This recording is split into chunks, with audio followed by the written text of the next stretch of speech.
What if I told you that the one thing keeping millions of Americans out of the housing market has finally started to crack? After months of watching from the sidelines, would-be homebuyers may finally have a reason to step back in. Mortgage rates are sinking, and they're sinking fast. This week brought the sharpest drop in borrowing costs we've seen all year, and it's sending shockwaves through the real estate world. The 30-year fixed mortgage rate averaged 6.35% for the week ending September 11th, down from 6.50% just 1 week earlier, according to new data from Freddie Mac.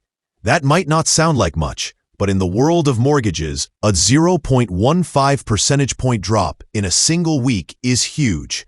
It's the steepest decline of 2025 so far. And for buyers who've been crushed by affordability issues, every fraction of a percent matters. But here's the question that matters most. Is this the beginning of a real turnaround, or just a temporary dip?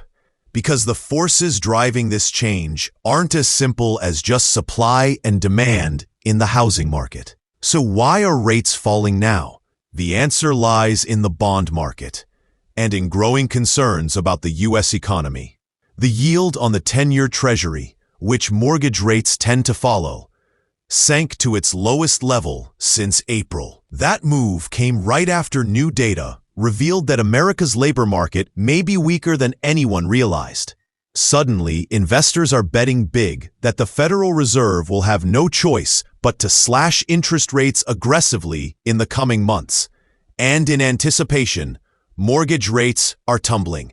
Now, it's important to note, the Fed doesn't directly control mortgage rates. That's a common misconception. Instead, it sets short-term rates, and the housing market takes its cues from the bond market, especially that 10-year Treasury yield. But if investors believe the Fed is about to cut to save the economy, they pile into bonds, yields fall, and mortgage rates sink with them. And this is where the story gets exciting. For most of 2025, the housing market has been sluggish, almost frozen. Buyers were discouraged by sky-high borrowing costs, rising insurance premiums, and stubbornly expensive home listings. Many simply gave up, sitting on the sidelines, waiting for conditions to improve. But now, the game might finally be changing. Last week, demand for mortgages surged to a 3-year high, according to the Mortgage Bankers Association. Both purchase applications and refinancing applications rose sharply. That shows buyers are paying attention and homeowners are seizing the chance to restructure loans they once thought they'd be stuck with forever. But here's where we need to pump the brakes. While falling mortgage rates are good news, they don't guarantee affordability. National home prices have kept climbing since the spring. Lisa Sturtevant, chief economist at Bright MLS, warns that for true affordability to return, we'd need both lower borrowing costs and slower home price growth.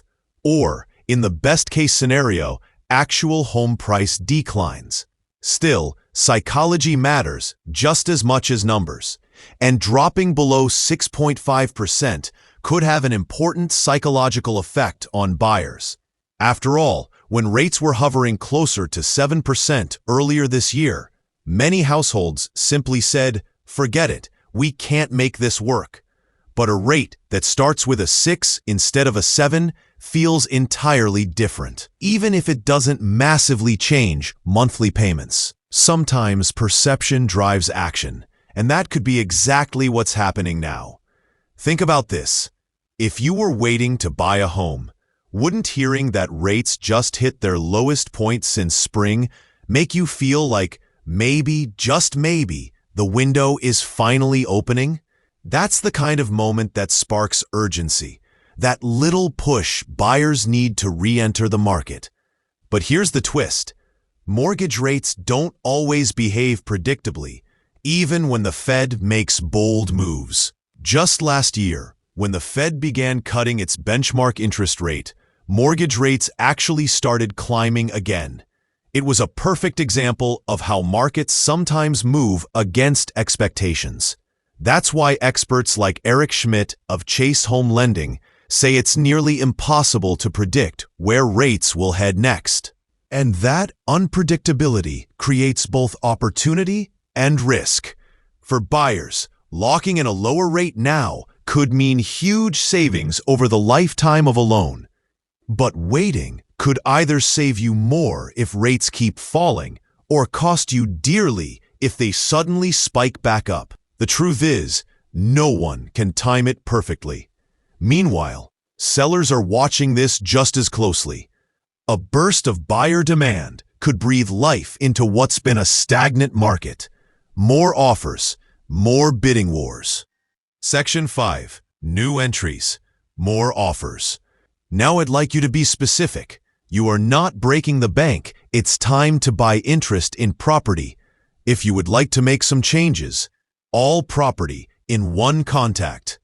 To summarize your request, note facts and deadlines. Buyer selling has sometimes no control. Respectful answer and professionalism. Finally, know your limits. Never bet the odds, and points are never greater than the chances called. The truth is, no one can time it perfectly. Meanwhile, sellers are watching this just as closely. A burst of buyer demand could breathe life into what's been a stagnant market. More offers, more bidding wars. The truth is, and maybe even an uptick in prices if supply doesn't keep up. So even as rates fall, affordability might not improve as much. On one side, weak labor market data and slowdown fears are dragging bond yields down. On the other, those same fears are creating a window where buyers and homeowners can finally take advantage of cheaper financing. It's a reminder that good news in one corner of the economy can often be the result of bad news in another. Now, here's where you want to lean in, because this isn't just about numbers on a chart. It's about real families, the couple who's been renting for years, waiting for their chance to buy, the young professional locked into a high mortgage who now sees a chance to refinance and free up cash, the retirees wondering if they should downsize while conditions are shifting. For them, this sudden drop isn't abstract, it's life-changing. But will it last? That's the trillion-dollar question. If the Fed does start slashing rates, mortgage costs could fall further, maybe even below 6%. That would light a fire under the housing market. But if inflation rears its head again, or global markets shift, REITs could snap back up in a heartbeat. Remember, what goes down quickly can often climb back just as fast. So what should buyers do right now? The experts are clear. Be cautious, but be prepared. Get pre-approved, know your numbers, and if you see a home that fits your budget at today's rates, don't wait forever, hoping for perfection.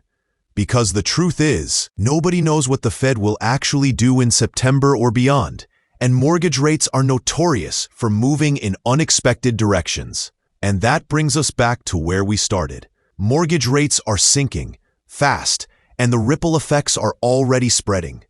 It could mark the beginning of a housing market revival, or it could be just another short-lived dip in a roller coaster year. But one thing's certain, buyers, sellers, and homeowners everywhere are paying attention, and the decisions they make in the weeks ahead could shape the housing market for years to come.